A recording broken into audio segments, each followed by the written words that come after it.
Coming up, it's Georgia-Florida on Saturday, and Jim McElwain says the Dogs are looking for revenge. Plus, a statement from an ESPN talking head Alabama fans are not going to like. It's all on the way next on AT&T SEC Country Live.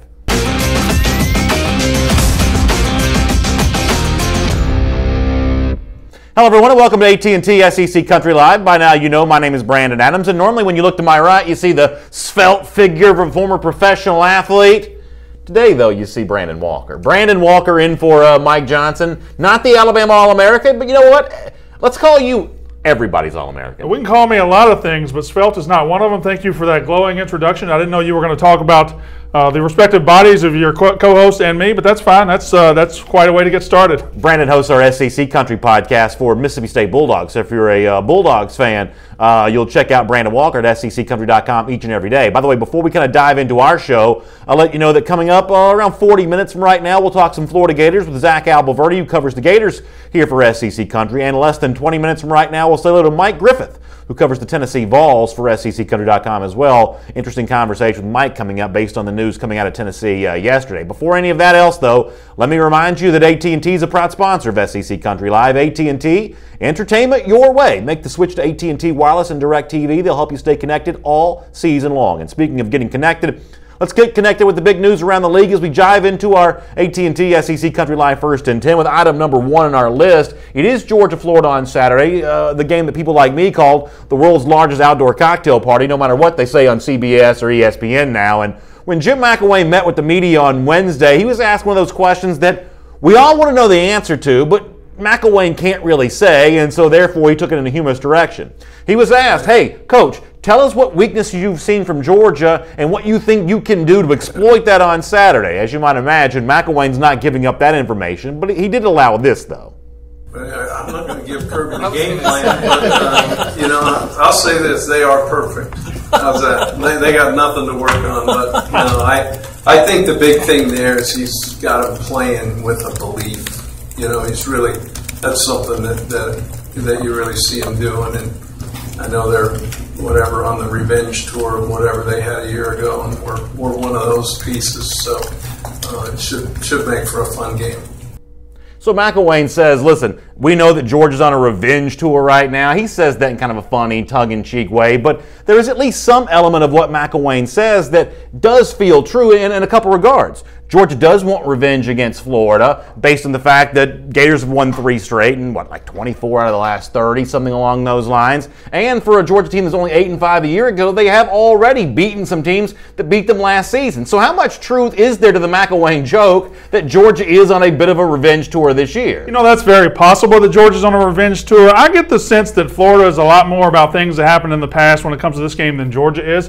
To me, Georgia's just on a 2017 tour with a team that they haven't had in quite a while, a team that can run the table, a team that can compete for an SEC championship. I feel like Georgia's more in the moment 2017. They're not really about revenge, whereas Florida, maybe it's in their benefit to make this about 2016, 2015. Maybe that's their mindset. Georgia, I don't see them coming at this that way. Well, it is interesting you said about Florida. And the one thing that we've always joked here in our comment section on AT&T SEC Country Live each and every day is that there is an element in which Florida fans are always going to be confident, even with a 3-3 record. And to that extent, it's almost like the Florida fans take their cue from the Florida players who themselves have also been really confident this week, whether it be Chauncey Gardner, Hammond the receiver. You've heard a lot of that confidence. So Georgia's the number 3 team in the country. Georgia's the team that comes into this game riding high, as McElwain kind of jokes, getting revenge against some of last year's letdowns. But this week, if you were to listen to the two teams talk, you wouldn't really be able to tell which one is the 2-touchdown favorite.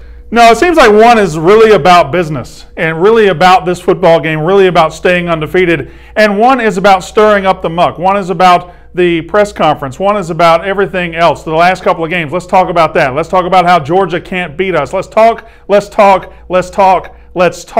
And I'm not really sure. I get the sense from Georgia that they're about talking this year. Now, maybe in the past these teams have gone back and forth. Maybe in the past these teams have engaged in these wars of words. But right now it seems like a war of words coming from one side, and it's the side who is a 2-touchdown underdog, which is odd. Yeah, Robert Anderson says, go Gators. Georgia's dreams are about to be chomped. And, listen, I can say on behalf of a guy that does Dog Nation daily every single day, there is no team that Georgia would rather lose to. And listen, it's hard to go undefeated in college football. Georgia may lose a game at some point this season. There is no game right now Georgia wants to lose less than the one to Florida on Saturday because of the past that you kind of referenced a moment ago. Now, every game Georgia plays from here on out that they stay undefeated, there's going to be an amount of pressure. There's going to be an inherent amount of pressure for Georgia every time they take the field as an undefeated team. But this game in this site against this team, that comes with its own pressure. That compounds the pressure of being an undefeated team. It throws in, your most hated rival right now in Florida. It throws in all of that stuff. So I can kind of understand where Florida's coming from, trying to stir up Georgia, trying to get in their head with this trash talk. But I kind of am envious of the way Georgia has handled this. I'm kind of impressed with the way Georgia has handled this.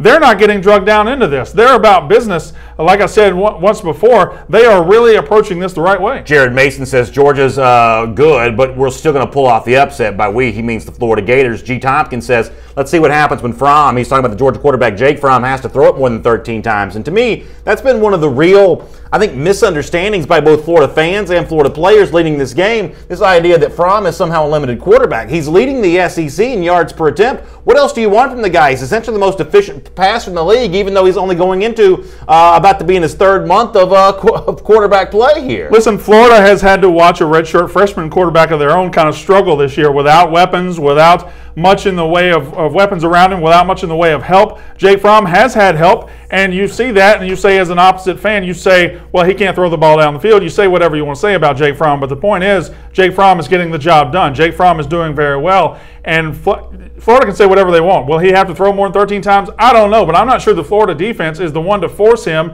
into this outside this comfort zone you think he's living in. By the way, Scott Crisler in the comments section says the reason why Mike Johnson's not here today is he must be interviewing for the Tennessee job. Maybe they're looking at him as a replacement for Butch Jones. Y'all don't do that to Mike Johnson. Listen, I mean, hey, I don't want to ever lose Mike as my partner here on SEC Country Live presented by AT&T, but I certainly don't want to lose him to a Tennessee job, a dead-end situation like that. No, I guess they're thinking maybe Mike Griffith came down here and kidnapped him, took him to Knoxville and made him interview. I don't know, but Mike Johnson certainly missed on this show, but Tennessee, I wouldn't wish that on anybody right now. Let me move on to item number 2 on our AT&T SEC Country Live First and 10 list. I mentioned off the top of the show, ESPN talking head kind of sounding off on Twitter, and Alabama fans, they may not like this, although I guess there's a perspective in which they'll say, hey, that's just more whatever the opposite of rat poison is, maybe Alabama's finally getting it. This comes from Peter Burns from the SEC Network, who tweeted kind of an interesting statement. Assuming Penn State wins over Ohio State and an easy victory for Georgia over Florida, it is very possible for Alabama to be ranked number 3 in the first college football playoff rankings, which do come out on Halloween night this upcoming Tuesday, which happens to be Nick Saban's birthday. Do you agree with Peter here that a Penn State win against Ohio State, a Georgia win if it's convincing against Florida, and there would be at least 2 teams with resumes better than Alabama? Do you agree with that? I agree with the possibility that, sure, somebody else could be number 1, but I feel like Alabama's going to be number 1. I think this is, a lot of things are possible, but there's a degree of possibility. Are we talking about a 3% chance, a 5% chance? Listen, resumes being what they are, Alabama is the best team in the country. Alabama has destroyed everybody they played. That's including a Florida State team who they stole the soul of in the first game of the year. We don't know what Florida State would have been this year with a healthy DeAndre Francois. We don't know what they would have been without opening against Alabama. They did open. Everything went south. I think Alabama's the best team in the country. Now, Penn State, that will be a nice win if they go on the road and beat Ohio State. That'll be a very nice win. That'll be better than anything Alabama has. Georgia beating Notre Dame on the road will be better than anything Alabama has right now. However, if you just take resume is only part of it. Beating teams is only part of it. The way Alabama has beat teams, the way they have just outclassed every single team on their schedule by so much, makes them the number 1 team in the country. Listen to D. Pickett here in our comments section. D says, weak schedule or not, Alabama is Alabama. That may be true, but it's this notion of the weak schedule. Is that criticism sticking to Alabama right now? Because a few different people have brought that up. It was Danny Cannell on social media after the past weekend. It's Peter Burns right here. It's an Alabama fan even saying, hey, maybe it's a bit of a weak schedule. Are we going to allow that criticism to stick to Alabama that compared to some other teams, Alabama thus far has played a weak schedule, and a lot of that's based on the fact that Florida State's turned out not to be very good? I think for the time being, sure, that might stick. But Danny Cannell's been trying to make stuff stick to Alabama for 5 years. That's just what he's made that kind of his living, where he lives at right now. So he's trying to do that. But other guys, yeah, they're going to make that stick for a little while. But you get down to November, Alabama's going to have a road trip to Auburn. And then they're going to have to play probably Georgia in the SEC championship game. 2 back-to-back games that'll be tougher than anybody else has played in the entire country. So while it might stick in the short term, it will not stick in the long term. Bama, says Cliff Nelson, beat a decent Florida State team, but that was in week 1. Bama gets their first real test against LSU, he means next Saturday, who held them their lowest point total last year. And, listen, that Florida State game that Cliff brings up, it was before the DeAndre Francois injury. It happened during the game, but Florida State's obviously not doing Alabama any favors. I mean, it's kind of amazing how many.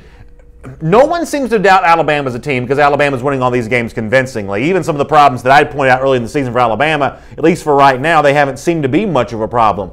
But doubting the Alabama resume, that would seem to be very much in fashion right now. It is in fashion, and I can see it. I mean, you can see it. I mean, they haven't played a brutal SEC schedule yet. Florida State has gone in the tank since they played Alabama. These are facts. But the schedule, like I said, will get better down the road. Now, I will disagree with the commenter there. I don't think LSU at home is that big of a test for Alabama. I don't think it's as big a test as on the road at A&M. I really don't believe that. Let me tell you something. For the people who watch our show every day, they know it's about to happen. Cliff Nelson's about to bet our buddy Brandon Walker a gallon of Crown Royal, because that's Cliff's response to anybody who does that. He loves to make those kind of bets. That's what he may do here. He can bet whatever he likes. But again, I don't think Alabama is going to be tested very much by LSU and Tuscaloosa. I think their biggest test is on the road against Auburn. It's on the road against Mississippi State later, and it's against Georgia in the SEC title game should they get there. All right, let me do item number 3 here in our AT&T SEC Country Live First and 10. We'll have Mike Griffith. We'll talk to some Tennessee Vols with him coming up in a little bit later on. For now, though, let's do a little more here on the story that broke right before we came on the air yesterday, the suspensions to a couple Tennessee players. Most importantly, running back John Kelly, also Will Ignat, a former 4-star linebacker, reserve player on the Vols team this year, but one of the prized recruits from the class of 2017. They were in the car together. One got the paraphernalia charge. One got the citation for the possession of drugs. And when Tennessee coach Butch Jones made an appearance on his radio program last night, well, he let it be known that the standard he tries to set for his program is higher than the one achieved and maintained right now by Kelly and Ignat. Let me show you here what Jones had to say in his radio program. We've got high standards, expectations associated with the University of Tennessee. We represent something that's bigger than ourselves. We'll never compromise our standards. It's very, very unfortunate. We hope these individuals learn from it, but we're never going to compromise our standards here at Tennessee. I don't know about you, Brandon, but what Jones says there would be a whole lot easier for me to, I don't want to say believe, but certainly buy into if we didn't see the players fight with each other at practice all the time. I mean, you got guys kicking each other in the head. You got guys supposedly falling on a helmet. Nobody believes that. So whatever standard that Butch Jones is setting at Tennessee may be higher than John Kelly's drug citation, but it's not higher than Butch Jones' grotesque exaggeration of the truth by what happened with Shy Tuttle. I mean, it's kind of interesting how the standards seem to slide depending on whatever the situation is. If I have 4 kids at home, 4 kids and a wife, and if I took them out in public and I said, we have very high standards for my family, we have very high standards in my family, yet 2 of my kids are off throwing rocks at people and my other 2 kids are doing something, they're vandalizing, well, those high standards aren't really in effect. And maybe I'm just saying that. Maybe I'm just a blowhard just saying that out loud and I really don't have high standards. And I'm like you, I haven't really seen those high standards. If you have high standards, you don't really have to tell people that. It's just there. You see it. You can tell. And listen, I don't fault Butch Jones for John Kelly getting in trouble, Will Ignat getting in trouble. I don't know that there's anything that Jones could have done to prevent that from happening. I do think he's going to be blamed for it one way or another. I think my only point about what Jones said on his radio program, Vols Calls, last night, was that this is not the time to take a victory lap about your high standards, okay? I mean, the standard that people want you to have as a high standard is winning the SEC East, getting to Atlanta, playing for an SEC championship, and yet, given a chance to do that, you chose champion of life. Well, people want us you to have a high standard in recruiting, bring in a whole bunch of 4- and 5-star guys. Your standard, though, was 5-star hearts. You've seemed to move the goal line on yourself, and you want to establish this high standard for your own players. That's the part that people are going to be bothered by. Let's be honest about this. Let's be real honest. If this were 2 players, I don't even want to throw out any names, but if this were 2 players that weren't really playing, but the fact that one of these players was John Kelly, the fact that this was, if you watch Tennessee this year, they've been a mess on the field. They've been a mess all over. The one thing that has been constant, John Kelly has been outstanding. John Kelly's been their best player from the start, and the fact that it's him getting in trouble, your best player, your star getting in trouble right now when Butch Jones is in so much turmoil, it looks really bad. Speaking of John Kelly tweeted out his own sort of apology here, his kind of side of this story, obviously acknowledging the setback. He says he apologized to Tennessee, his family, his teammates, coaches, most of all, Vol Nation. I understand my actions were immature and selfish. So he kind of steps out in front and owns this. And, listen, it is a topic for a different show, how big of a deal marijuana is supposed to be. Frankly, everybody's got a different opinion. I don't really care what anybody thinks about that. That's more for the political show to get into more so than the sports show. So I won't do the, how serious is marijuana. I guess my question to you on the John Kelly thing would be, though, how surprised were you that a guy that really earlier this week, Mike and I both heralded as a leader for this Tennessee team because of what he said about his quarterback, Jaron Garantano, how surprised were you that this leader is the guy who's getting pulled over by the cops and having to issue an apology for having some drugs in the car? From my point of view, I was very surprised. Like I said, I look at Tennessee this year, I say, well, at least they have John Kelly. At least they can follow John Kelly's lead. He has been the guy that leads on the field. I assumed he would be the guy that leads off the field, but instead he's the guy that gets arrested during a pretty critical game week for Tennessee, going to Kentucky. Butch Jones, every week for him right now is he's having to prove himself as a coach in a program, and for John Kelly to do that this week is questionable, so I'm very surprised it was John Kelly. That is our Mississippi State podcast host from SECCountry.com, Brandon Walker, in for Mike Johnson today. My name is Brandon Adams. This is AT&T SEC Country Live. AT&T, a proud sponsor of SEC Country Live. AT&T, entertainment your way. More on Tennessee coming up in just a moment on our program as we welcome in Mike Griffith here to talk about the Kelly suspension, what that means for Saturday's game against Kentucky, and the future of Butch Jones. We'll do all that coming up in just a moment. For now, though, let's move on to item number 4 here on our AT&T SEC Country Live First and 10. And a subject that Mike and I have talked about a little bit on the show this week, Danny Sheridan also brought up on the Paul Feinbaum show this week as well. That's when you start to look ahead to some of these games later on in the month of November, you start to see some point spreads that may be a little bit of a surprise. And even if you don't bet or gamble, it's still kind of interesting to see who experts think are supposed to win games, including Sheridan on with Feinbaum this week, who said that he thinks Georgia, undefeated right now, ranked number 3 in the country, definitely going to be an underdog at Auburn when they play that game later on in the month of November. Brandon, I don't know how much betting and gambling you do, but I guess I am curious, how surprised are you that Sheridan, who's been around for a long time, has Georgia as a dog to Auburn? Not really. Not really. We knew it was going to be a dogfight. It's not going to be a big spread one way or the other. But let's look at Auburn a little bit. I think Auburn, I said all along, Alabama's the best team in the SEC. Georgia and Auburn are fighting for number 2. I thought before they lost to LSU, Auburn was slightly better than Georgia. That's what I thought. I'm not an odds maker. I'm not Danny Sheridan. I'm not these guys. But I thought Auburn was right there with Georgia. Georgia has proven it's a little better than Auburn so far. And that one half against LSU, that one half after you're up 20-0, really has kind of sunk the way we look at Auburn. And I don't think it really has sunk the way the odds makers look at Auburn. Yeah, so my issue with Auburn is, and full disclosure, you may not be aware of this, I actually picked Auburn to win the SEC West at the beginning of the season. So I take grief every single day because Auburn's not the team right now that I thought they would be. But here is what I still think Auburn is. I still think they're the kind of team that on any day, and I know that's cliche, but any given Saturday, they can beat almost anybody. That includes Alabama at the end of the season, and it includes Georgia in a couple of weeks as well. I don't think they're solid enough to beat Texas A&M, Auburn, and Alabama. I don't think they're going on that kind of run. But will they win 2 of those games? Could they win a couple of those games? At least one of those games? I think Auburn could do that. I think they can beat A&M. I think they can beat Georgia at home. Listen, that's going to be a knockdown, drag-out fight. And the one thing Auburn possesses, first of all, they possess a good quarterback. And when you have a good quarterback in the SEC, you can win games maybe you shouldn't. You can win games against an undefeated Georgia. But what they really have, Auburn has a very, very good defense. I look at 3 teams in the SEC with what I think are close to elite defenses. That's Alabama, Georgia, and Auburn. Auburn has one. That's true. And we talk about Jake Fromm. We talk about, can Florida take away this? I don't think Florida can. But if Jake Fromm has any weaknesses, Auburn has the kind of defense that on that day, November 11th, they can make them show. I think that's a really good point. Let me shift gears here, go to Knoxville, Tennessee. Obviously, we talked a little earlier about the big news yesterday as a couple Vols players, including very importantly the running back John Kelly, suspended for Saturday's game against Kentucky because of some drug citations. They were in the same car together. Kelly along with Will Ignat, one of the 4-star members of the 2017 class for the Tennessee Vols. Let's talk to Mike Griffith about that right now. And Mike, let me ask you now the same question I asked Brandon Walker a moment ago, who's in for Mike Johnson today. You know, Kelly has really looked like a team leader this week. The speech that he gave to his offensive lineman about Jared Garantano, I mean, he really wore the cloak of a leader well. How surprised are you to have to be doing a report about him now being suspended for the Kentucky game, given the way that he's comported himself for the earlier part of the year? Well, I'm not surprised that Butch suspended him. If there's one thing Butch Jones has done, it's brought some discipline to Tennessee that hadn't been there under the previous 2 coaches. I was surprised that it would be a guy like John Kelly, though. We hadn't seen any signs of that. We were a bit surprised.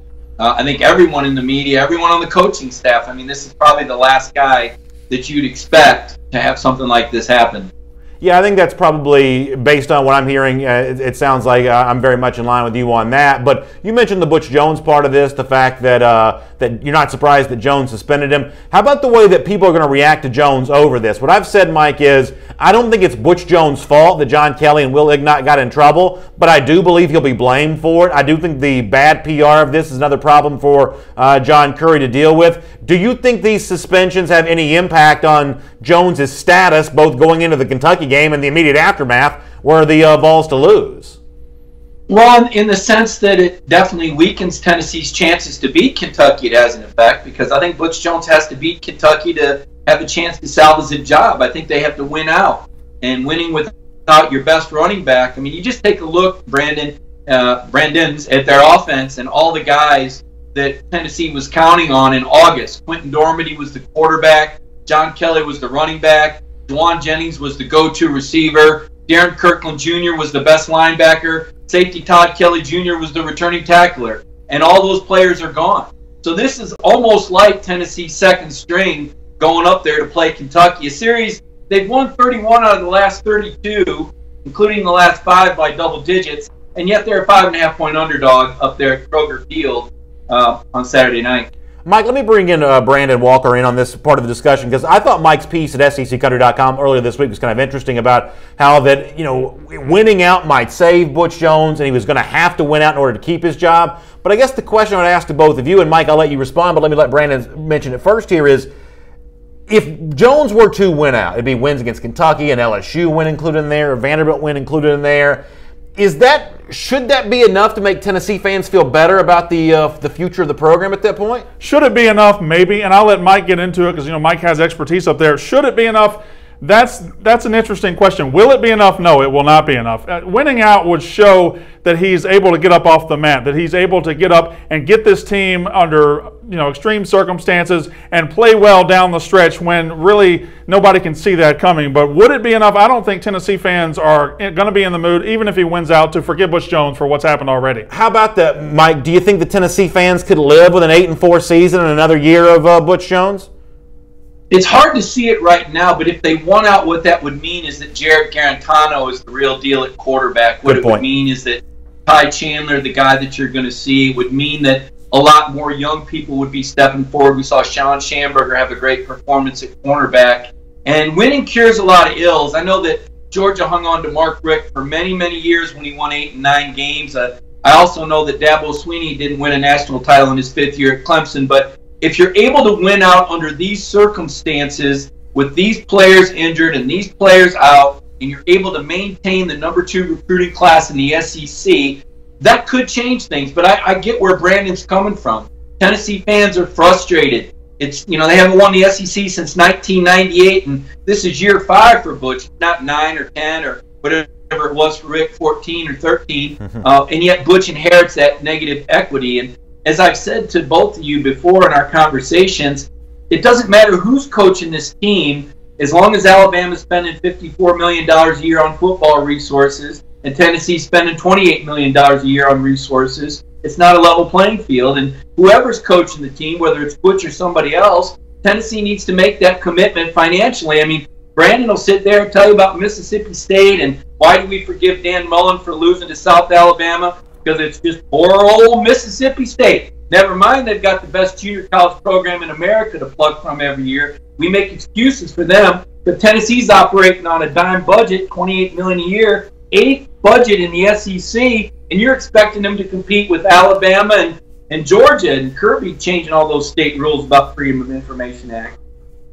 Well, first of all, Mike, I'm very impressed you were able to take that question and end up at Mississippi State. But here's the thing about here's the thing about Tennessee. You can talk about spending 28 as compared to Alabama's 54, but you're not telling me how much is South Carolina spending, how much is Florida spending, how much is Vanderbilt spending, because all these places have caught up to Tennessee no matter what they're spending. So you're saying Alabama spends a lot more than Tennessee? That's great, but Tennessee's not even in the same conversation anymore with Alabama. They're in the conversation now with Kentucky. They're on a level with Vanderbilt. So what are they spending? Because I don't think it's money. I think it's a bad coach.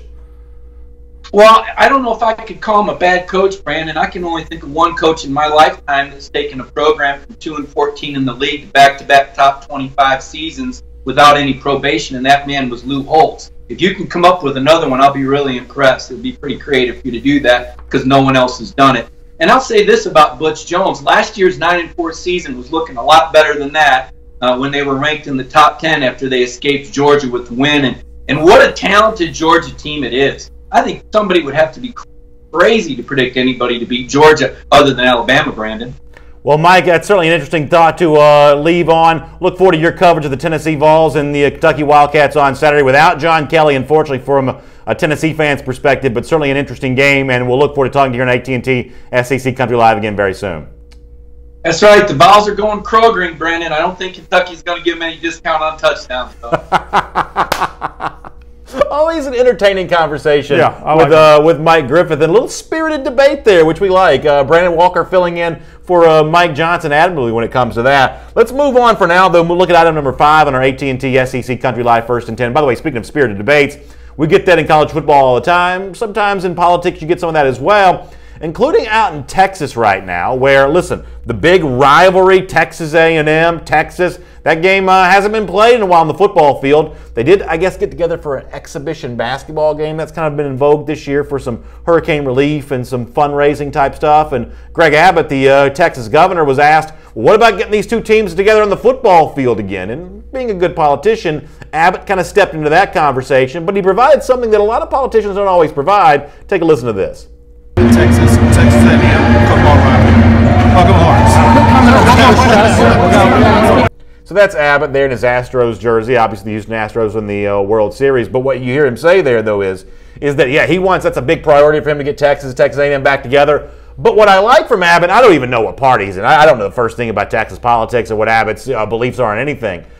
I'm not a Texas Longhorns fan, but I do like the fact that the politician here has the guts enough to say, you know what, I want these two teams to play, and I'm rooting for one team over the other. I mean, he's essentially, making the constituency that likes Texas A&M angry when he says that, but there's actually something about that that's kind of nice. I mean, can you imagine an Alabama governor saying, you know what, I don't like Auburn very much. I mean, it takes a lot of guts to be able to do that. No, and it's refreshing because this day and age, that doesn't really happen very much. And for a governor to come out there and say, hook 'em horns, I'm sure the message boards at Texas A&M really took that very well last night. I'm sure the Aggie fans were very excited to see their governor out of the World Series doing the hook 'em horns. But again, like you said, frankly, I find it refreshing. I like seeing somebody going in and taking that step and saying, you know what, this is who I am. Now, I will say this, though. I am so tired of this passive-aggressive stuff when it comes to these rivalries. Texas A&M, either play or don't. And we got some A&M fans, obviously, that watch our show every day. I mean, the fact of the matter is, there would seem to be some reason to believe that maybe A&M's had a couple chances to play Texas in bowls, and somehow that never quite worked out. So, the A&M fans may say, Texas doesn't want to play Texas A&M. I think there's been some chances that A&M could have matched up with the Longhorns, with a couple of those other Big 12 teams from Texas in these bowl games, and somehow that never works out. It almost seems like there's a level of passive aggressiveness in this rival that's kind of distasteful for me. Well, they probably value the ability to say, oh, look, they don't want to play us, and you can maintain that by not kind of wanting to play them either, but keeping it secret. But I'll go a little further than you. You said either play or don't. I say play. Yeah. Stop talking. Play. Texas A&M and Texas should play every year. South Carolina and Clemson maintain a great rivalry. Yeah. Florida and Florida State maintain a great rivalry. It would be great for the fans to end the regular season with a knockdown, drag-out war between two rivals. That's what they want. Give it to them. Jeremy Pettis in our comment section says Texas and Texas A&M stopped playing each other due to the BCS era. They both stopped so they could try to go undefeated in the national championship. I also think the move from Texas A&M to the SEC had a big issue to do with that. Those Big 12 teams were very much offended by that, based on the fact that you don't see Kansas and Missouri playing anymore either. Esteban Estevez says Abbott graduated from UT. Well, good for him for sticking up for his alma mater there. A lot of politicians try to play it both ways. At least he didn't. I don't know his politics, but I kind of like that part of it. All right, we'll get back to our AT&T SEC Country Live First and 10 list here in a moment, but this is the time of the week right now where we put our money where our mouth is, at least in terms of our opinions. A lot of y'all can be better than us picking games anyway, and so we'll give you a chance to kind of make some money off your own expertise here in a moment. But let's do our MyBookie Best Bets as we take a look at the games coming up this week in the SEC from a point spread perspective. And you know what? Kind of an interesting slate here, including right now Ole Miss, who really hasn't looked good against anybody. I thought Ole Miss had a chance to beat LSU last week. They didn't. They are a 3.5-point favorite at home against Arkansas. I'm assuming, even with the backup quarterback, by the way, that the Rebels might be able to get this done, because I just don't think Arkansas is very good at all right now. I think this is the worst Arkansas team we've seen in a long, long time. And I'm going to go counter to what you think I'm going to go. I think Ole Miss is going to win this. I think they're going to win it comfortably. And I think this might be a little hot take, but I think Ole Miss's offense will improve without Shea Patterson and with the backup Jordan Te'amu. And I'll tell you why, because with Shea Patterson, 5-star quarterback, very talented arm, very talented quarterback. However, the offense they run with him in the game is glorified 7-on-7. Its receivers run 20 yards. We'll try to throw it to you. There's no expertise. There's no creativeness. There's no nothing. There's nothing there trying to design to fool the defense. With this running threat, it's going to force a running threat into Ole Miss's offense. It's going to force them to run the ball and be creative with their play calling. And Arkansas's defense isn't very good. I think this week Ole Miss will be better offensively because they get away from that 7-on-7 garbage offense they've been running all year. Georgia's about a 2-touchdown favorite over Florida. Georgia going to cover that number, yes or no? Yes, easily. South Carolina, 7-point favorite at Vanderbilt. Gamecock's getting a lot of love right now. Marcus Spears in the SEC Network says South Carolina is the only legitimate threat to Georgia in the SEC East. Is that too much rat poison for the Gamecocks, or can they absorb all that? I don't know if it's rat poison. It's not true. There is no threat to Georgia in the East. And South Carolina, I don't know. I keep waiting for Vanderbilt to show us something. Started out 3-0 and then just disappeared. Vanderbilt's not any good. Let me see the rest of these point spreads here around the SEC. Missouri, Connecticut, I could care less. Missouri's a 2-touchdown favorite. That's fine. Mississippi State, Texas A&M. This is an interesting game here. And there's a part of me that wants to lean in the direction of the Aggies here. You obviously know the Bulldogs a lot better than I do. So tell me if you think Mississippi State's got what it takes against Texas A&M on Saturday, because I've been impressed with Aggie here as of late. As of late, they've been fine, but what's their biggest accomplishment? Not getting killed by Alabama? That's their biggest accomplishment so far. I don't think they really have a win. Went on the road at Florida, though. You got to give them credit for that. Not really. Florida's terrible. Florida's not a good football team. We'll see that this Saturday in Jacksonville. Listen, Texas A&M been okay. They're 5-2 or 6-2, whatever it is. I think Fitzgerald is a little bit better. I think Mississippi State's better. They've beaten LSU. They've beaten Kentucky, which is better than any win Texas A&M has. I think State wins this, and State wins it by double digits. And then finally, I like Kentucky, minus the points here against Tennessee. I probably would have felt that way before the John Kelly suspension. The truth is, if Tennessee wanted to rally and play for Butch Jones, they would have done that 2 weeks ago in the South Carolina game. This team doesn't want to play for Butch Jones right now. I don't think they come to his defense against the Wildcats. Probably not, but I don't think Kentucky's very good either. They had a big test last week. They were 5-1 going on the road, coming off a bye week, and they laid a complete egg. I'm not sure if Kentucky's coming home and they're going to play well for their coach either. I would establish this as a pick 'em, just whoever you feel on that day, because I don't think either's marginally better than the other. Our MyBookie Best Bet segment is brought to you by our friends at MyBookie.ag. And as I said before, many of y'all can play and make these picks a lot better than I can. And if you want to do that, well, there's a place that you can put your money where your mouth is, and you'll get a fast, no-hassle payout when you win. But wait, that's not all. There's also a special offer right now for SEC Country Live viewers. If you use the promo code SEC Live at MyBookie.ag, you can get your first deposit matched up to 100%. But you got to act right now. SEC Live is the promo code. MyBookie.ag is the website. First deposit matched up to 100%. You play, you win, you get paid. It's as simple as that with MyBookie.ag and the promo code SEC Live. All right, let's dive back into our AT&T SEC Country Live First and 10 list, and let's take a look at item number 6 on our list, and that's the mounting problems for Florida coach Jim McElwain based on his allegations of death threats to him, his family, his players a little earlier in the week. Well, when McElwain met with the media on Wednesday, based on the lack of evidence to corroborate what he said and the suspicion that seems to be growing around him, including from his own employer, McElwain was asked a direct question yesterday. Were you or your family threatened? And even though he was asked a direct question, he couldn't really provide a direct answer. This is just plain weird from Florida coach Jim McElwain, but it leads to an interesting question about his future in Gainesville. Take a listen, then we'll discuss. Jim, were you and your family directly threatened, and when was it? Sure. Obviously I understand that's the news. It goes with the territory. And you know what? That's it's hard to leave sometimes, and yet, how much I care about this program, these players, obviously everything that goes in with it, but ultimately allowing, one or two, and who knows even who it was, right? You can't, you don't know, it's anonymous, and so that is what it is. And, I'm confident we're all right. That's a guy when asked a direct question about threats couldn't provide a direct answer of yes, and that is to some a problem, including Andy Staples from SI.com, who I thought wrote a very provocative collection of sentences recently at SI.com based on what's gone on with McElwain this week. Staples said, I've said all season that McElwain's 2 SEC East titles and his $12.5 million buyout would absolutely keep his job safe this year. But how about this last line? Now I'm not so sure. National writer weighing in on McElwain. Do you agree with that? I do agree with him. I think Jim McElwain is teetering close here to something he doesn't want to be close to.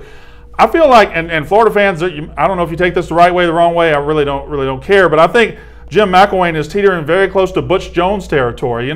Butch Jones has kind of made himself a caricature, and he's made himself this meme generator, and he said all these things that come back to bite him. And now when Jim McElwain goes out there and says death threats and the university tries to follow up and he stonewalls them, he stonewalls the media, he takes them on this long roller coaster of an answer to a seven-word question. That's ridiculous. You're in the middle of Florida Georgia week and you're taking the media and your university on this long road about death threats that may or may not have happened. That's just silliness, and that feels like Butch Jones territory. So here's the thing I've never been able to decide. We hear from so many great Florida fans here every day on AT&T SEC Country Live, and Florida fans like their team, but I've never quite been able to figure out, do Florida fans like Jim McElwain? Obviously they support him when he's winning and they hope that he's the guy. I understand all of that. But do they actually like McElwain? Does McElwain get them? Do things like this kind of turn into something far worse than they ever should have been or could have been, just on the basis that there's almost like this communication breakdown between McElwain, the non-Floridian, non-Southerner, trying to deal with these, very much Southern Floridian SEC types. I mean, McElwain from Montana, coached in Colorado. You got Dennis Dodd saying maybe he wants to go coach at Oregon State because that's a personality fit for him better than what Florida has going on.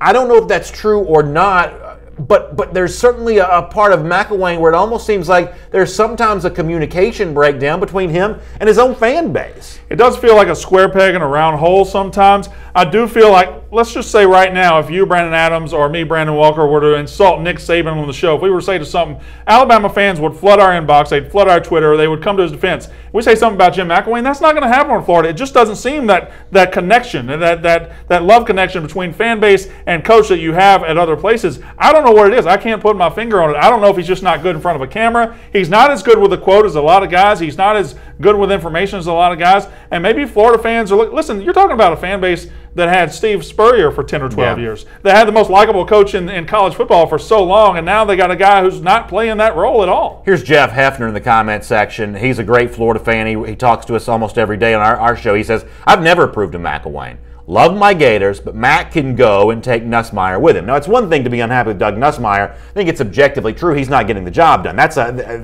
That's sort of a fine perspective. But what Jeff says there in the comment section about McElwain's a slightly different issue, that something about McElwain is not as fun as Steve Spurrier was. Apart from the fact that Spurrier won a national championship and McElwain's kind of below that level right now, there's an element of personality that doesn't seem to work between Jeff Hefner, a dyed-in-the-wool Florida fan, and Jim McElwain. That's the issue here. That's one of the things that if McElwain exaggerated the death threat claims, the motivation for doing something like that may be the fact that he's just frustrated by the fact that he's never been able to reach these Florida fans who want fun and gun offense, who want to be, playing for championships, and he sort of sputtered his way to 2 straight East Division titles in a time when the East wasn't very good and Florida wasn't scoring very many points, and that's not good enough for better or for worse for Florida fans. I think you nailed it right there, and I'm going to add one more angle there. I think there's also kind of a rift between him and the fan base because of what Kirby Smart is doing in his second year at Georgia. That's an arch rival who has built Georgia almost immediately into a national championship contender, and McElwain hasn't done it yet. Well, Dedrick Frazier agrees with that. And by the way, we'll talk to Zach Alberverdi about this in just a moment from Gainesville, Florida. He certainly understands the pulse of Florida fans.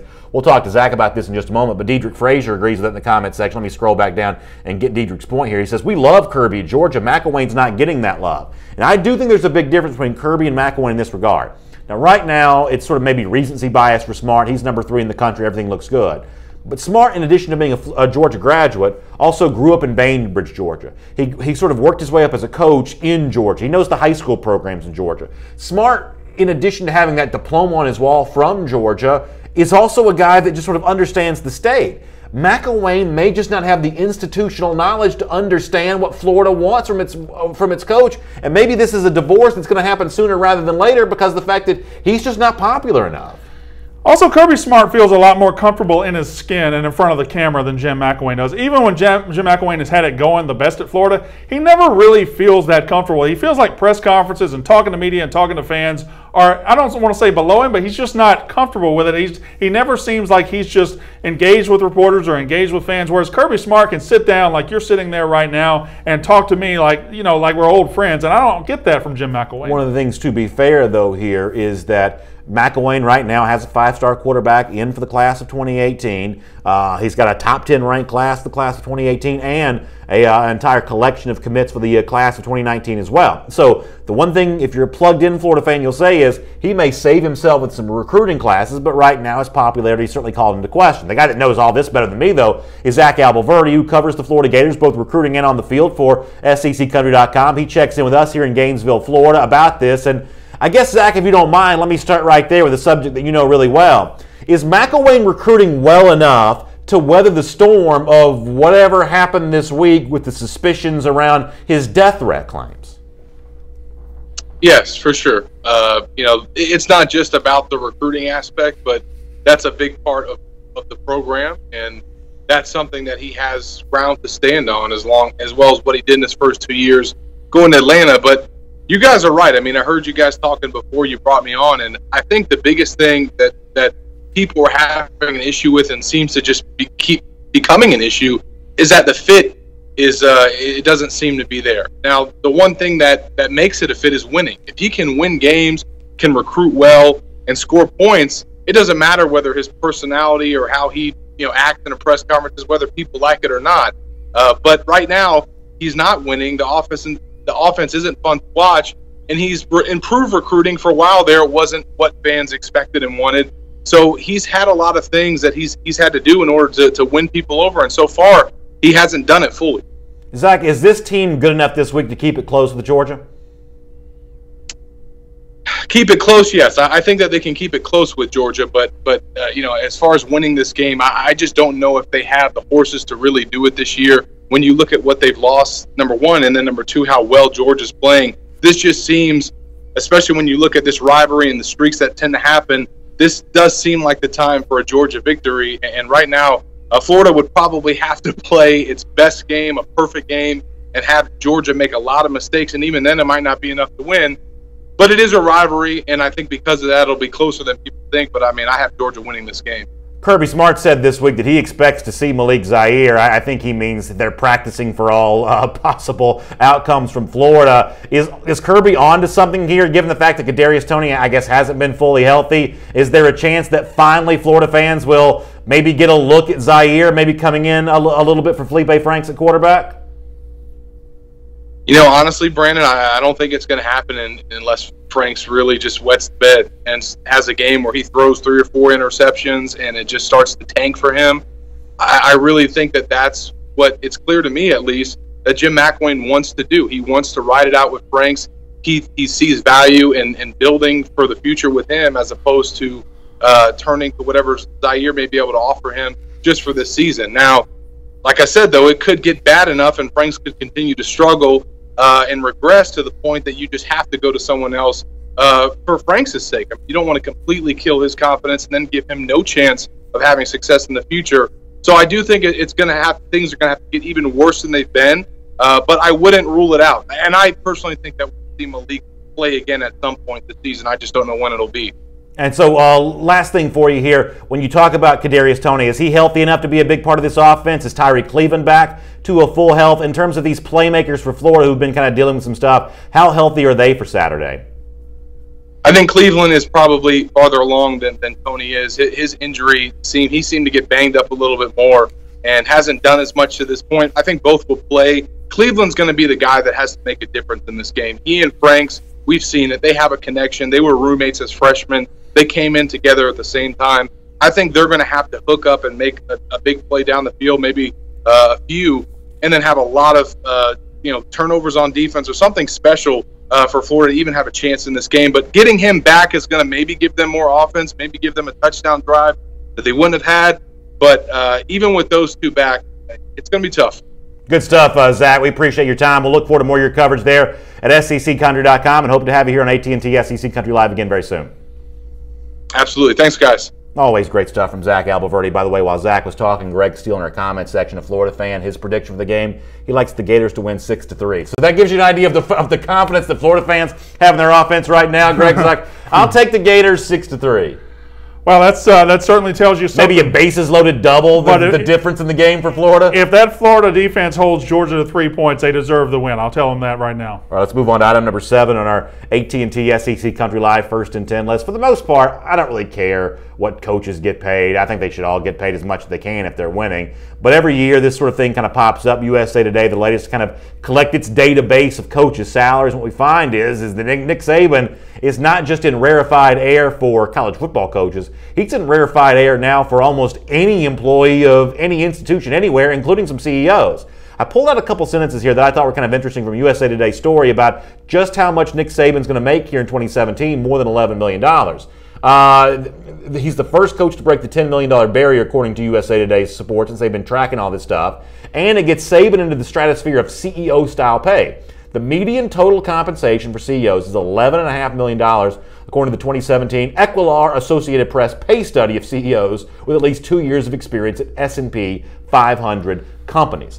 Is Nick Saban worth what the average CEO is worth in your mind? Oh, yeah. Yeah, definitely. I mean, you look at the value of Alabama in 2007 when he got there and the value of Alabama now, I'm sure it's probably more than doubled, more than tripled, maybe even quadrupled. It has gotten that big, that fast. And not just Alabama. The SEC has added value because of the success, a lot of the success Nick Saban has had. So, yeah, he's definitely worth that. And if I had to compare Nick Saban to something, I would say he's more than a coach. He is the CEO of Alabama football. I think he's very CEO-like. And that same USA Today story kind of talked about how a lot of his personality traits mirror what companies are looking for when it comes to a CEOs. And I agree with you. I think Saban's underpaid, not overpaid. I do think, though, there are some coaches in the SEC who are overpaid. Certainly. One of the things that bothers me is there's this situation where you say, well, if Saban's going to be paid $10 million or $11 million, that means the second best coach in the SEC is going to be worth somewhere near what Saban's worth. Every coach in the league now makes over $4 million, but the truth is, most of the coaches in the SEC aren't within 10% of the value of what Saban brings. So this notion that Saban's driving the market for the rest of these coaches, I think that's ridiculous. And part of the reason why you see these obscene buyouts that handcuff some programs from being able to easily move on from failing coaches is because there was too much keeping up with the Joneses when it comes to salaries for coaches that weren't keeping up with the Sabans on the field. I think you're right about that. I think there's some thought that when Saban wins and gets paid more, it moves the yardstick for SEC coaches. But no, what it really does is just moves the yardstick for Alabama and Nick Saban. It really shouldn't affect what Florida's paying, what Tennessee is paying, what Georgia's paying, what anybody's paying, because nobody's getting the results Saban is. Nobody's getting that. Nobody in the SEC really right now deserves to be within $4 or $5 million of Saban. And frankly, Saban didn't start off at 11. Saban earned his way there by winning national title after national title after national title. If you're an SEC coach, when you do that, you'll probably be up there in that neighborhood. Yeah, that's a really good point there. Let's move on to item number 8 on our AT&T SEC Country Live 1st and 10 list. So no game for LSU on Saturday, but still a coach's show for Ed Orgeron. And this has actually been a pretty interesting show from week to week. It started out during the loss to Troy with some criticism of Orgeron. Since then, he's kind of righted the ship, and he's getting the love on his radio show. And last night, kind of talking a little bit big here about the game next Saturday against Alabama. And I thought that Orgeron said something, whether he meant to say this or not, or whether this is going to be overblown by blowhards in the media like me or not, I still think there's some importance to what he says here. And that is, he says, when you come to LSU, Alabama is the game. It's a must-win game. I look at it as a must-win game as a coach. Now, I don't know if he means must-win for him this year or just sort of must-win for the program as the measuring stick for how LSU is doing as a program. Either way, though, and I know we have a lot of LSU fans who are watching right now, I think they'll agree with me on this.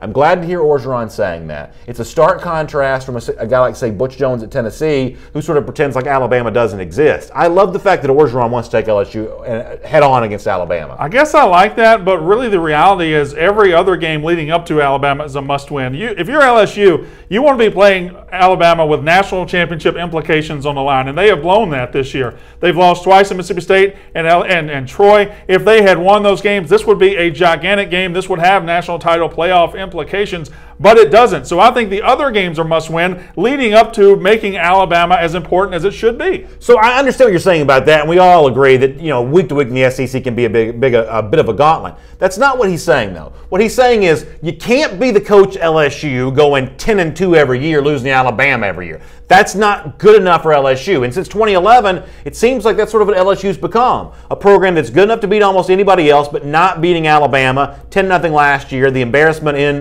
Tuscaloosa back in 2015 when Leonard Fournette was, he saw his Heisman candidacy come to an end. You can be good against everybody else, bad against Alabama. That may be good enough for most programs. Orgeron's saying we aspire to more than that here at LSU. That's the way he is going to be judged. I actually like the fact that he's kind of, speaking up and saying that himself. I like a guy setting forth the expectation that, hey, we go into Alabama to win this game. And when you come to LSU, expecting to win that game. But frankly, if you're LSU and you expect to win that game, you don't hire Ed Orgeron as your coach.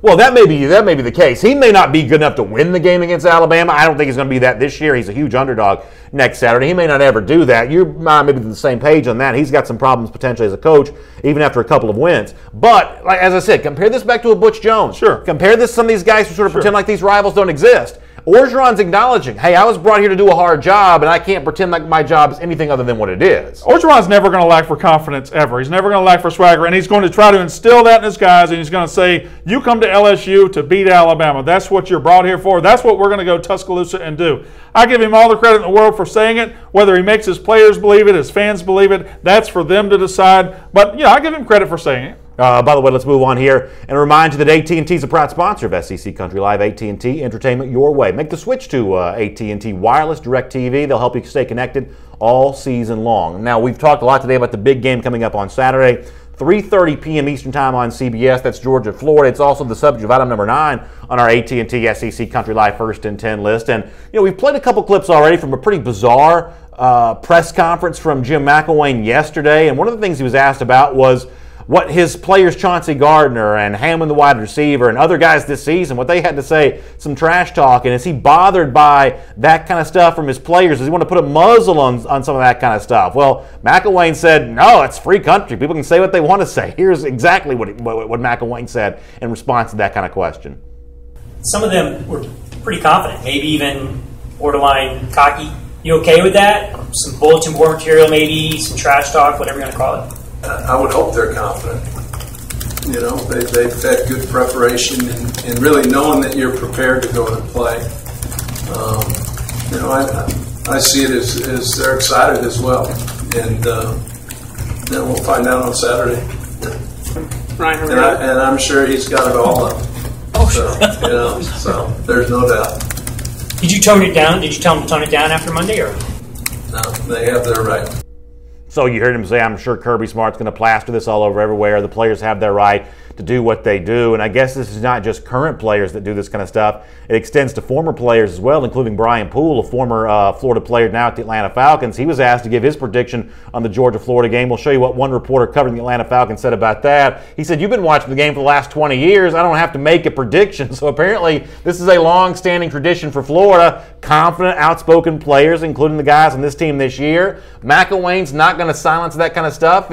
As a coach, is he doing the right thing by allowing his players to speak their mind freely? Yeah, I think allowing your players to speak freely, I think you can send a message. You say what you want. You're a player for me. You say what you want, but you better be prepared to back it up on Saturday. You better be prepared to go to Jacksonville and back up exactly what you said. So I like coaches that let their players kind of get out there. I like coaches that let their players be themselves. I don't know that I love Florida giving this much bulletin board material every single day, but it is what it is. Margaret Goodman says McElwain doesn't care about what his players do. That shows he's sort of checked out mentally. I don't know if that's true or not, but I'm inclined to agree with you in general about, hey, let guys be themselves. I wish coaches would be themselves when they speak to the media. I don't mind players doing that. But there's this notion of the Florida trash talk. We've talked about that this week. It seems to be further and further removed from any kind of connection to reality. It's almost become like a LeVar Ball type thing where they're bragging about stuff that they physically cannot back up. And in the case of Chauncey Gardner this week, leading the SEC in missed tackles, Hammond has failed to record a catch in 3 of Florida's games this season.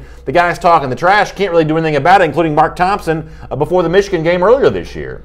Yeah, they act like LeVar Ball and they're playing like Lucille Ball. It's not very good right now. It's just not working out for Florida. I find it interesting that out of this game, Georgia's undefeated, national championship implications. Georgia's not talking any mess. Florida's talking a lot of it. It's very, very interesting to me. I did not expect that. Justin Carter says, can't wait to see the Florida fans, coaches, players excuse, let me scroll down and get the rest of this comment here from Justin. Excuse how the 20 years didn't show up and win the game Saturday. Shaking my head the last 20 years has nothing to do on Saturday. What's going to happen on Saturday? What you hear from Justin there is the crux of this debate that's gone on between Dog fans, Gators fans all week long. Florida does want to remind about the past. This is a series that Florida's owned. Georgia thinks that history is going to change this weekend because of Kirby Smart. What Justin writes there is the crux of this entire ordeal. I'm very envious of Florida fans this week because I look at this game from an outsider's perspective, and I don't see Florida keeping this close. I don't see how Florida keeps it close. I think Georgia's a lot better football team, but Florida fans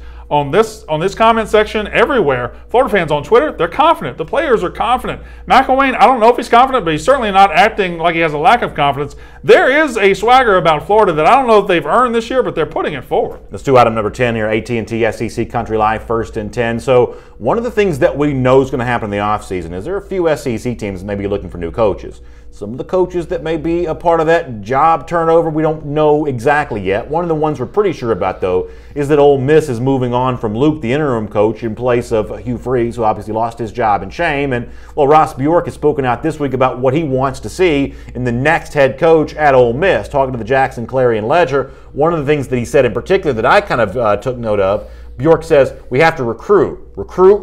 You have to have the chops for that in the SEC. This is not for the faint of heart from a recruiting perspective, so obviously we have to be dialed in there, have the staff that can do that. Now, what Bjork says, every AD in the SEC ever that's looked for a coach has said, you don't understand the SEC if you don't understand the nature of how important recruiting is. But Ole Miss just got in a lot of trouble because of recruiting. Still in some trouble because of recruiting. Given the NCAA sanctions about to come, the infractions that they're going to try, I guess, steer clear of in the future, can Ole Miss still recruit? No, they can't. The coach that got them there is gone. The coach that got the top 10 classes are gone. And the reasons, the means, the way they got those top 10 classes, they better be gone, because if they're not, it's going to get real bad in Oxford. It's already pretty bad. But no, you look at the 2017 class, it wasn't any good because they, I don't know what was going on behind the scenes. It wasn't any good. The 18 class looks terrible. I think it's ranked behind Harvard and, I don't know, Key Biscayne University right now. It's an awful recruiting class. And what I can't believe is Ross Bjork saying that out loud, saying that to the Clarion Ledger. I really can't believe Ross Bjork's going to be there to hire the next guy, because you've had the Hugh Freeze scandal under you. You've had 2 other programs go on probation under this athletic director. How in the world is he still there to make the hire? But here's what I understand about, and you may be right, Bjork may be gone. He may not be the guy that gets to a chance to pick this next head coach. But if I was the Ole Miss athletic director, the next Ole Miss coach, and I knew that I had to recruit players given the dark cloud that was over me, I think your only choice right now is to look at what's happened in basketball, look at what's happened, and with North Carolina basically, getting a free pass in the NCAA, and just sort of, throw up a gesture of I don't care and move on and say, I dare you to punish me. I dare. You know what? I'm not admitting to anything. What is it they say sometimes? Deny till you die. Deny until I die, and say we're moving on. We declare this over. We wash our hands of all this. You can keep talking to Leo Lewis if you want to, but we're moving on with our life here. I mean, why wouldn't Ole Miss just do that at this point in time? Well, that's fine. They can do whatever they want, but the truth is they've already gone before the Committee on Infractions. So the guillotine is already up in the air. It's already about to come down. So whatever you say right now doesn't matter, because in a couple of weeks, the punishment's going to come out. We'll know what they're facing. We'll know how they're going to hire their new coach. What I think they need to be focused on, you don't go to the paper and say, we need to focus on recruiting. That you won signing day the last 5 years, and it's gotten you here. It's gotten you to the principal's office. What you need to be saying in a new coach, we need character, we need integrity, we need somebody who can build. We may have seen a college football coach commit a recruiting violation right in open air in front of everyone's eyes for everyone to see. We'll tell you about that for our Champion of Life coming up in just a moment. Before that, though, AT&T, of course, a proud sponsor of SEC Country Live. AT&T, entertainment your way. And let's look ahead to the games on Saturday with our AT&T look ahead. Brandon, let's run through these real quick. Arkansas, Ole Miss. I've got Ole Miss. You've got Arkansas. Is that right? I've got Ole Miss. I've got Ole Miss winning that game. Georgia, Florida. I got Georgia. Which side are you on? Georgia big. South Carolina, Vanderbilt. I don't think Vanderbilt's good enough to challenge here. I'll take the Gamecocks. South Carolina. Missouri, UConn. The truth is, I know nothing about UConn. I care little for Missouri right now. This is not a game that I think much of, but I imagine Drew Lock will throw some touchdowns. Drew Lock, really good. UConn, worst pass defense in the country. Mississippi State, Texas A&M. I'm going to go Aggie and say Gig 'em on this. Well, you can say whatever you want, Brandon, but Mississippi State's going to win that game. I want to take Kentucky against Tennessee. Would have taken them before the John Kelly suspension. Even easier now. I'm taking Tennessee. I was not impressed with Kentucky at all last week. All right, that's Brandon Walker. He's been doing a great job in for Mike Johnson today. Mike will be back with us again on Monday. And, of course, here on AT&T SEC Country Live, whether Mike's here or not, we always like to close up the show the same way every day. Much like Tennessee coach Butch Jones, at least now, while he still has a job, is looking for champions of life. We're looking for him here in our program as well. And today it's Florida Atlantic coach Lane Kiffin. Yes, I know Kiffin makes a lot of appearances here on AT&T SEC Country Live. But once again, Kiffin kind of finds his way to get himself into the headlines, maybe this time for a reason he may eventually regret. So Lamar Jackson, the reigning Heisman Trophy winner from Louisville, also from South Florida, very near the FAU campus, was saying something on Twitter, something to the effect of, well, we'll show you what Kiffin tweets back here, but Jackson saying something to the effect of, no place like home, want to go home, he loves his mom, things like that. Here is Kiffin's response to him on Twitter about that. He says, come home for her, hashtag the FAU. And then Jackson says something again on Twitter, and then Kiffin comes right back at him again. He says, let's eat, and then Lane Kiffin flat out says, come to the FAU. You cannot say that to a player who signed a letter of intent and is playing college somewhere else. Now, Kiffin does eventually delete these tweets, but this is Kiffin being Kiffin to a degree we haven't seen since he was the Tennessee coach. Do you think Lane Kiffin cares about what anybody thinks right now? Like, he's at FAU. He's already kind of off the radar. All of this stuff puts him on the radar. When he was at Alabama, there was pressure about what he tweets. I don't think there's any pressure at all about what he tweets down in Florida. Listen, he is the gift that keeps on giving. Funny stuff there. Probably an NCAA violation. He deletes the tweets, but I actually agree with Brandon. I don't think he cares. I think it's one of those things where all publicity is good publicity for a guy that's desperate to get another job besides the one he currently has in Coral Gables. But that'll be Kiffin's problem to worry about. For me, the job I have, I like just fine. I'll see you again here on Monday. Between now and then, a couple things I'd love for you to do. Subscribe to our podcast on iTunes. Give it a rating and a review. You can also listen to the audio version of the show right there. Also, share this show with your friends on Facebook. Let them know that we're talking about the SEC each and every day here on SEC Country Live, presented by AT&T. And our folks on YouTube will say hello to you all as well. And as Mike said, we've got to start doing more with y'all in the comment section. We'll make sure we do that. Have a great weekend. Enjoy the games. We'll see you Monday right here once again on AT&T SEC Country Live.